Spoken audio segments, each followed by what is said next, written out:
ready? Okay, here's our morning update for July 8th. Search efforts continue throughout Kerr County. As of 8 a.m. this morning Central Time, there are 95 deceased. I'm going to kind of break down the numbers for you. On adults, there's 59, unidentified 14. Children, 36, unidentified 13. Camp Mystic currently still has missing 5 campers and 1 counselor. Officials report there are 161 missing people in Kerr County area. Community members are asked not to conduct debris management of their property until directed by law enforcement. There is also a no burn ban in Kerr County at this time till further notice. Let me give you a visual. I know probably all of y'all have been in our community capturing the aftermath of this disaster. But with that said, also take note that Kerr County is 1,100 square miles of beautiful but complex hill country. There are rural areas that may experience extended response times, areas where cell service is spotty, where the area is single-lane bridges and low water crossings. Sometimes evacuations is not the safest. Sometimes it's better to shelter in place. The hill country is not a one-size-fits-all place. First responders from emergency services throughout Kerr County promptly responded to the recent emergency as the situation unfolded. As with other significant events that are emergencies services encounter, this incident will be reviewed. You have my word. When or if necessary, if improvements need to be made, improvements will be made. What I'd like to do right now is kind of give you a breakdown. You know, I believe the latest report I had, we have 2,100 people out here at some capacity on this incident. Okay, as far as Kerr County Sheriff's Office right now, what our office is currently doing, it's an all hands on deck. Everybody we got are out here, but also we have an additional 2,000 plus people helping us. But as far as our patrol division, you know, right now they're involved in answering calls. Y'all have to remember, we still got day-to-day calls we have to handle. But they're also involved in different kinds of rescue and recovery efforts. My CID division, Criminal Investigation Division, is assisting with operations at the funeral home. They're also assisting with the identification process. My SOD division, Special Operations Division, is searching through heavy debris with heavy equipment. They're distributing assets with the Texas Game Wardens. They are also involved in recovery operations. Also, they're working with DPS special agents on all recovery processes and with the volunteer. Communications is overseeing the communication operation liaison with DPS also. Our emergency management, Thomas, is in the EOC Center. Also with my chief, they're both in the EOC Center. At this time, I brought a couple of the guys. I was going to let Captain Jason Waldrop say a few words. Jason has been in the field, hands on deck this whole time. I hadn't been able to get out of here a lot. There's a lot to manage here. He's actually witnessed several things. He's kind of going to give you a few ideas and updates on what's going on in the field, where he's been and what he's been seeing. And then we'll turn over to Sergeant Jack Lamb. Captain Jason Waldrop. Nope. Go ahead.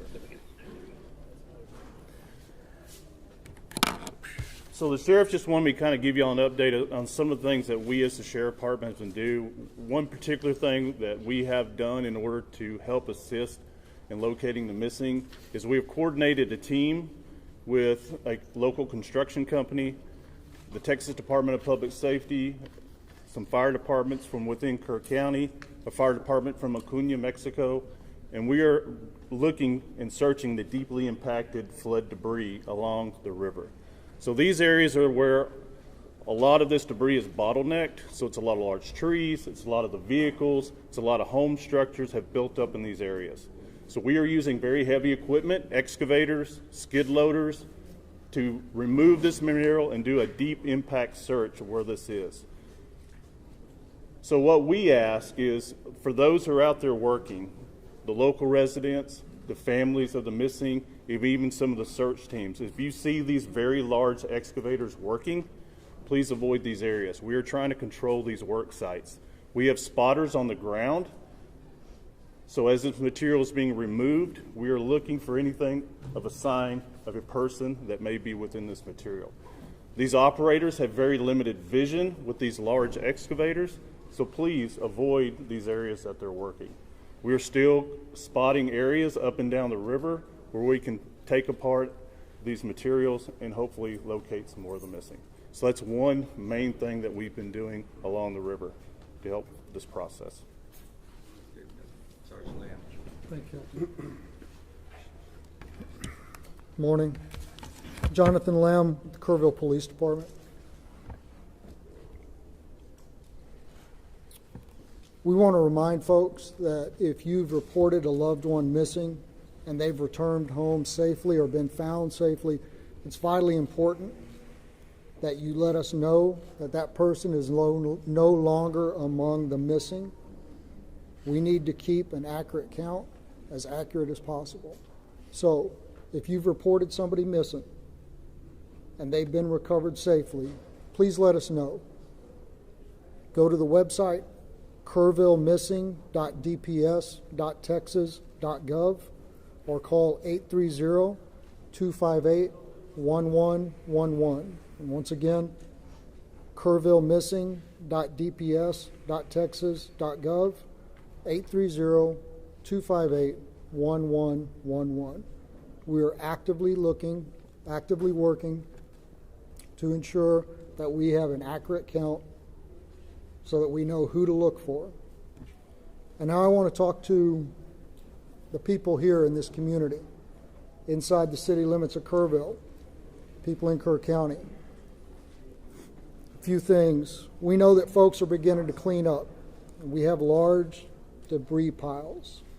And we ask them not to use heavy equipment to take down those debris piles until they've been checked by a search party, because it's possible there are victims in that debris pile, and we don't want to disturb that. Please give us a call, our non-emergency numbers at the police department and the sheriff's department, and let us know that you've got a debris pile that needs to be checked before you begin that level of cleanup. Sheriff Letha mentioned the burn ban. That's countywide. We need people to respect that. Do not burn during this time. And we continue to ask people to steer clear of the area and let our first responders work. Again, this operation is ongoing and continuous. Our first responders are trying to get to places to do their jobs. And people come in here from outside the community and people within the community who want to go sightsee and look at the river and see the flood damage. It's making our job very hard. We ask folks to give us room to work. I want to talk a little bit about the events that happened on the morning of July 4th, what the Kerrville Police Department and other first responders were doing in those early morning hours. And I want to start outside of Kerrville, out in Hunt. Now, for those of you who went out there yesterday with the governor, y'all know that Highway 39 crisscrosses the Guadalupe again and again and again. And all of those low water crossings, when they flood, they create islands where you can't get in and you can't get out, trapping people in their homes, trapping people in vehicles. And that's what happened on the morning of July 4th. One of our patrol sergeants lives out there in Hunt, and he got up, he got ready to go to work, and he realized when he hit the intersection of FM 1340 and Highway 39 that he was trapped on an island that was Hunt, Texas. And he saw people, dozens of people trapped on roofs. He saw people trapped in swift moving water. He gave them encouragement over his public address system in his vehicle. He told them to be strong, that he would get to them as quickly as he could, and to hang on. And he knew he needed help. He went to another detective, Kerrville Police Department detective who lives out there, and he woke him up, and he said, "It's bad. I need you to get your gear on and come find me." And then he went back out. And for 13 hours, those two officers, along with some Hunt volunteer fire department firefighters, and an emergency room doctor provided care to that Hunt community. When it was safe to do so, they waded into the water and they rescued people. They got people down off of roofs. They collected them there at the Hunt School. There was a young boy with a pretty severe leg injury that was given first aid treatment throughout the day. Other people came. Many of them were injured. They provided first aid. They coordinated helicopter evacuations for the most critically injured, communicated the situation back to our emergency dispatch center at the Kerrville Police Department. When the waters began to recede, they knew that vehicles would be making their way out there when it was safe to do so.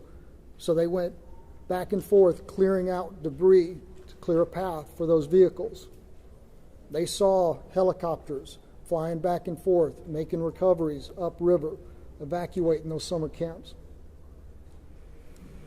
And they were by themselves on that island that was Hunt, Texas, doing what they do, serving, protecting, and helping, until about 5 o'clock in the afternoon, when other emergency workers in high-profile vehicles were able to get out there. And here in town,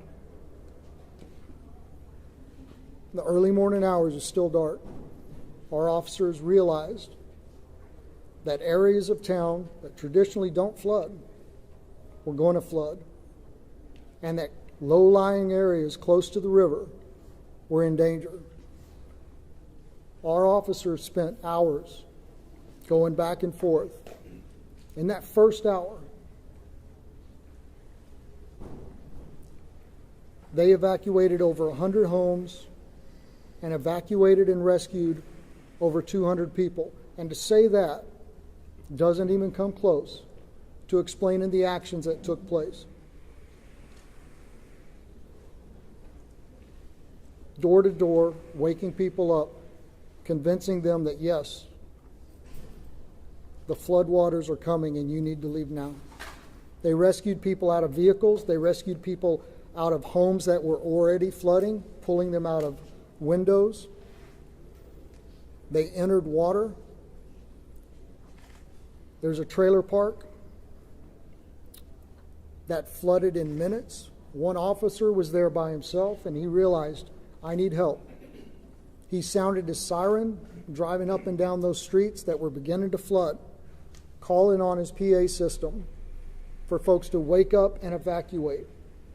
And then 2 other officers joined him through first thigh deep, then waist deep, then chest deep water, as they went from RVs and trailers and rescued people, carrying them to safety through the water. Out on old FM 689, there were 2 people trapped in the water, clinging to a tree. 2 officers were there when a 3rd one drove up. And one of them was wrapping a 100-foot flex line garden hose around his waist to go into the water and rescue those people. And those 3 officers went into the water, and one of them held that hose and acted as an anchor, while those other 2 made their way to those 2 victims, and they were able to evacuate them safely. Folks, I don't know how many lives our KPD team saved in an hour in Kerrville, but I know that this tragedy, as horrific as it is, could have been so much worse. And finally, I want to tell you about a member of our KPD team. These guys have been working around the clock. 4th of July traditionally is a all hands on deck event for us, because we hold an amazing concert on the river. On July 4th, it was an all hands on deck event for a very different reason. But our officers had been working without time off, without any downtime, 16, 18, 20-hour shifts, without complaint. Yesterday was the first day we were able to give a couple of them some downtime. So we sent an officer home to rest. But rather than taking a day off, a much well-deserved day off, he got up and he put on his gear and he volunteered to go out on foot with a ground search party. And he spent his day up and down the Guadalupe River, going over, under, around trees, searching for victims to try and reunite the missing with their families.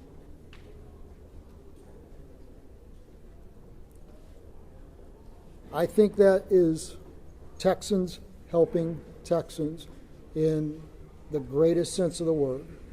That's what community is. And that's what's important right now.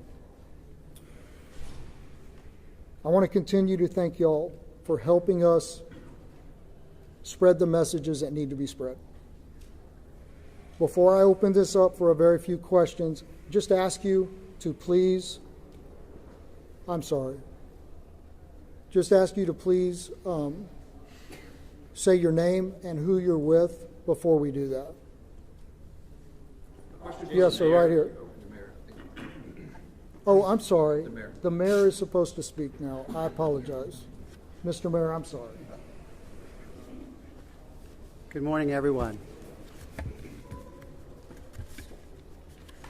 As Jonathan Lamb has said, this is a story of tragedy, but it's also a story of heroes.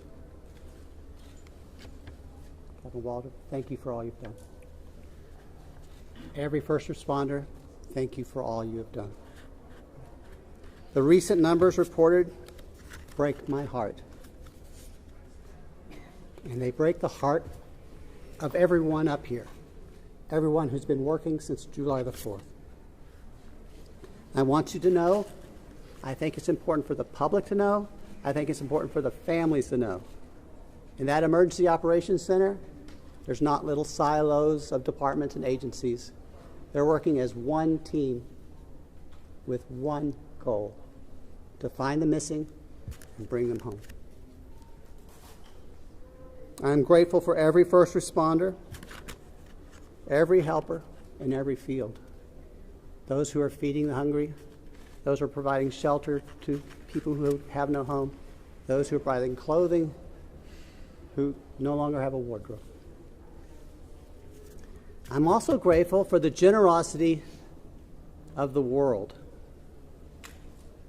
Two companies that are hometown companies, companies that started in Kerrville, Texas, announced today and yesterday that they will be donating to the relief effort. Everyone in Kerrville is proud of HEB and James Avery Artisan Jewelry. Had a different name for so long, I'm sorry. Those two companies started here. Their heart is here. We are committed to helping others. After you all go home or go to the next story, we will still be here. We live here.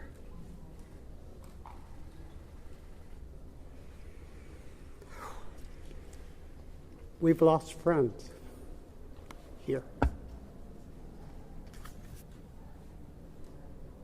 If you feel able to donate to the relief fund, the best source we are recommending is the Community Foundation of the Texas Hill Country. That's the community their website is communityfoundation.net. There's a link at the top of that page to help you donate. Now listen, I'm married to a retired first grade teacher.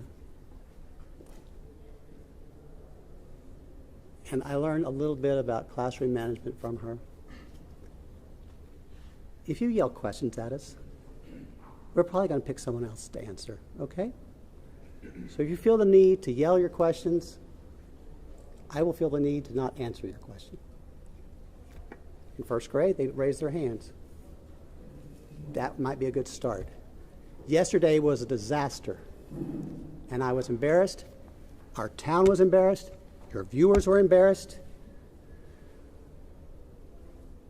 And I don't want that to happen again. Now, I'm going to do something I've been told to do. I'm going to turn it back to Jonathan Lamb to start the question and answer period. However, please make my retired first grade teacher wife proud and raise your hands. Thank you. Okay, once again, just say your name, please, and who you're with. And I had already called on you, so yes, sir. I'm Ernie Zuniga with KSAT 12 in San Antonio. Question for the sheriff. The code red alert system has come under a lot of scrutiny in recent days, and now there's reports of a timeline on Friday morning where an Ingram Volunteer Fire Department commander asked the Kerr County Sheriff dispatcher for the code red to be issued. The dispatcher says, I can't, I have to get a supervisor's approval for that. Almost 6 hours passes until 10 o'clock, when 10:04, when the code red is issued. How do you account for that lapse of time? What happened and what could have happened in that time? Okay. As I've said earlier, with every significant event, we're going, with every emergency, we're going to have to, there's going to be an after action. Please, y'all, listen to those words, after action, okay? Those questions are going to be answered. I believe those questions need to be answered to the family of the missed loved ones, to the public, to the people that put me in this office. Those need to be, and I want that answer, and we're going to get that answer. And I know that's going to be asked over and over. Please understand that. We're not running. We're not going to hide from everything. That's going to be checked into at a later time. I wish I could tell you that time. I don't know that time. Let me share something with y'all. One of the main things I've been doing is going and visiting the family. We still have some of those missed loved ones here. I go visit them twice a day. As a sheriff, what I want is I want closure for those people. Okay, and those are important questions. We will answer those questions. I wish y'all would bear with me in that. Okay, bear with me. We'll get them. I can't tell you in a week or two. Okay, we're going to get them. I'm not trying to deflect them. Okay, my primary. I asked you. I've been in this business 36 years. I don't know if any of y'all, how many of y'all have gave notifications, death notifications. I've done them. What is worse, a death notification or telling somebody I don't know where your loved one was? That's my priority. Okay, now please understand that. Sir, since you're up, Sergeant Lamb. Tammy from the Hill Country Community Journal. Yes, we talked a lot about the recovery effort, and it's amazing, but I wonder what we can tell the displaced families. Where do they go? How do they get in touch with FEMA? I think there's a lot of that we haven't had a chance to discuss it. Right, so unfortunately I don't have the FEMA number. I know there is a FEMA hotline specifically for this, and I don't have it at my fingertips, and I apologize for that. We are pushing out the recovery information through our social media post. The First United Methodist Church, 321 Thompson Drive, is still the shelter operation for displaced persons through this disaster. They are fully equipped and still accepting folks. Sergeant Lamb. Yes, sir. Louis Amastor from the Kerr County Lead. Yeah. Sergeant Lamb, yesterday the governor's office said there was 161 missing. Is that a Kerr County number, or is that a roll-up number? Where are we at with the number of missing? It's my understanding that the number that the governor referred to was a Kerr County number.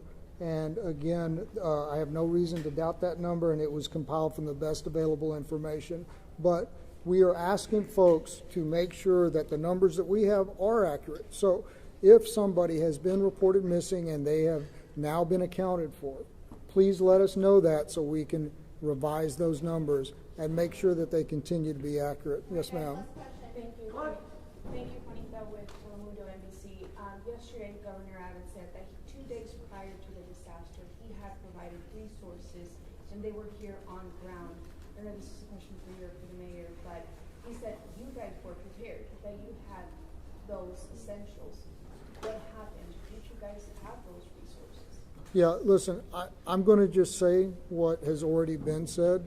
At the appropriate time, all of that is going to be reviewed and checked into. I don't have the answer to that question right now. I don't have that information. And rather than speculate, it would be irresponsible for me to do that. Mayor, So, could you speak on that? Repeat the question, please. Yesterday, Governor Greg Abbott said 2 days prior to the disaster, he had provided the town with more than enough resources to respond to the disaster. Were those resources here? Locals tell us they didn't see any resources. They didn't see anyone until hours after the disaster. Thank you. What resources did you guys have, and why wasn't there any response? Okay. I didn't see the governor's remarks. I haven't seen the governor's remarks. Last night we had a city council meeting, and I was required to be there. And so I'm sorry. I don't know what resources TDM had in place at that time. I know when I arrived at the Emergency Operations Center on the morning of July 4th, there were TDM personnel there. But what assets they were able to use that morning, I'm sorry, I do not know. Mr. Mayor, can I, Mr. Mayor? Listen, people are yelling, and I didn't really want y'all to. If you offer only 3 questions, then you're going to have people Guess yelling. what? You're in Kerrville, and we're going to do it my way. I understand that. but- Morgan Chesky, please. Mr. Mayor, records show that the concept of flood warnings have been discussed at least 24 times by the county. What's the biggest reason that these systems have not gone into place at this point? You know, Morgan, you and I grew up here. And I wasn't in office during those discussions. And frankly, I'm more focused on the future than the past, as you know. What I can say is the governor, the lieutenant governor, the Speaker of the Texas House have all provided us support, and they have all said this is a priority for the upcoming special legislative session. As mayor of Kerrville, as someone who grew up here, I am grateful for their support, and I look forward to what they propose during the special session. My last question will be you. Thank you, sir. Shimon Perkins from CNN. The Lieutenant Governor said that on July 3rd that the county judges and city mayors were invited on a daily call Thursday to discuss weather forecasts. Were you on that call? Were you invited to that call? Do you know if the county judge was also on that? I can't speak for the county judge. That would be hearsay. And I'm not going to contradict the information you have. But I will tell you, personally, I did not receive a telephone call. You weren't invited to the call? I did not receive a telephone call. And you were never given any information about what assets were brought into the area? So I wasn't invited to the call. I'm not trying to deflect, No, but I understand. I Do don't. you know why that would happen? Or? Maybe I'm not a local mayor. I can't tell. All right. Thank you, guys. From Mexico, All right, folks, I appreciate that, and I appreciate the decorum that was shown this morning. So, as y'all are aware, gentlemen, just do me a favor. I'm not quite finished yet. All right. So, as y'all are aware, there's not going to be a 1500 presser. What we are going to